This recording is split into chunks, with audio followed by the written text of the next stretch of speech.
Hello everybody, welcome to Mr. Burns' Storytime.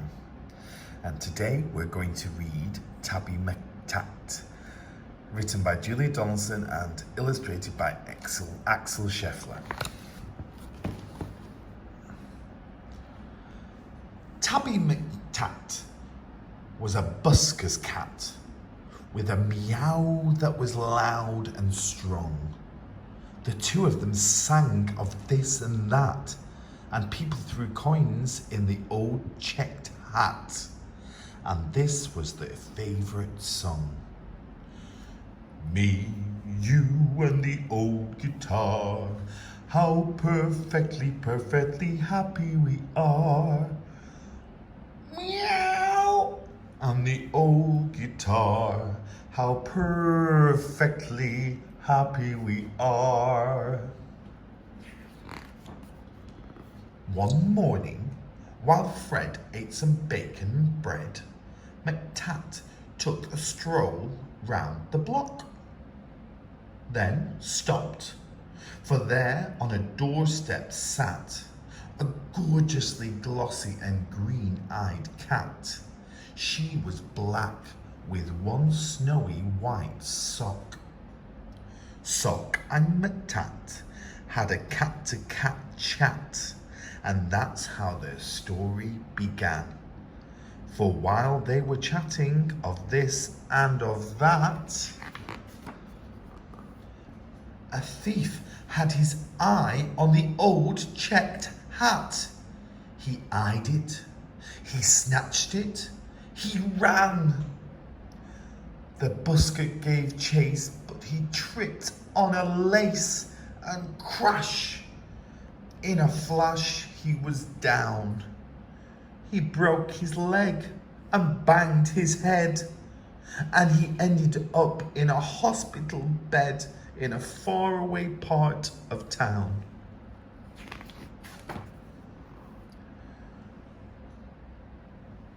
Goodbye, Mctat said. I must get back to Fred. But where had the busker gone?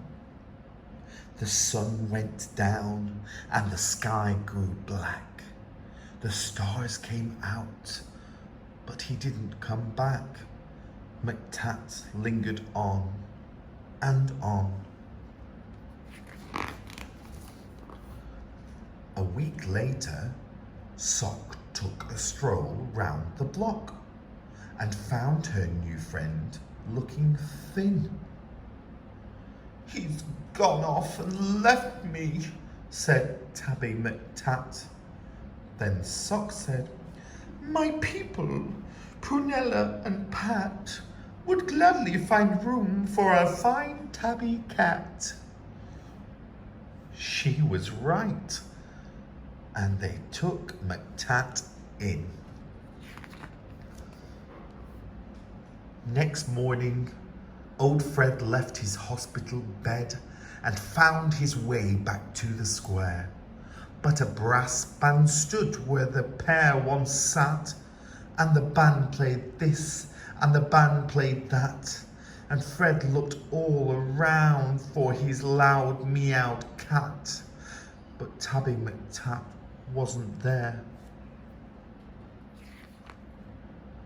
Now Mctat had a wife and a very full life, with plenty of things to do, like washing Prunella and pouncing on Pat, and hiding the car keys under the mat, and keeping the newspapers nice and flat, and giving the pens an occasional bat, and nibbling this and nibbling that.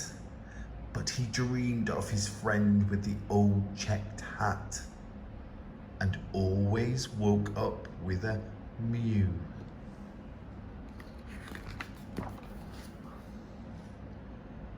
And often he said, what's happened to Fred? And his paws took him back to the square. But a conjurer stood where the one pair once sat, and he pulled out this, and he pulled out that, and people threw coins in the tall black hat, but the busker was never there. One morning, Sock said, "Look under the bed and see the 3 kittens I've had." And Soames looked like this, and Susan like that, and the littlest kitten called Samuel Spratt looked exactly the same as his dad. The 3 kittens grew, and they learned how to mew, and Mctat sometimes sang them his song. And Samuel Spratt, with his tabby grey fur, had a deafening meow and a very loud purr, and he simply loved singing along. Me and you and the old guitar, how perfectly, perfectly happy we are. Meow and the old guitar, how perfectly happy we are. When Susan and Soames found very good homes, their parents were happy and proud. There was one home like this and another like that. But nobody wanted poor Samuel Spratt. They all said, "His voice is too loud." Now, Tabby Mctat was a home-loving cat, but he couldn't stop dreaming of Fred. And one day he called for his wife and his son, and he told them, "There's something that has to be done. I must go and find him," he said. So up and down and all over town, he wandered a whole week long, for many a morning and afternoon, by the light of the sun and the light of the moon, till he heard a familiar song. Just me and the old guitar. If I had a cat, I'd be happier far. Just me and the old guitar. With my cat, I'd be happier far. It's Tabby Mctat. It's my long-lost cat.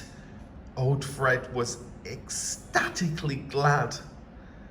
Then the 2 of them sang of this and that, and people threw coins in the new checked hat. But why did Mctat feel sad? He was missing his wife and his comfortable life and the dozens of things to do, like washing Prunella and pouncing on Pat and hiding the car keys under the mat and keeping the newspapers nice and flat and giving the pens an occasional bat. But how could he tell the busker that? Then out from a shadow sprang Samuel Spratt. "Oh, please let me be the busker's cat," he said with his deafening mew. Now Samuel Spratt is the busker's cat, with a meow that is loud and strong. The 2 of them sing of this and that, though Samuel sings just a little bit flat, and people throw coins in the old checked hat, and this is their favourite song. Me, you and the old guitar, how perfectly, perfectly happy we are. Meow, and the old guitar, how perfectly happy we are. And that's the end of the story.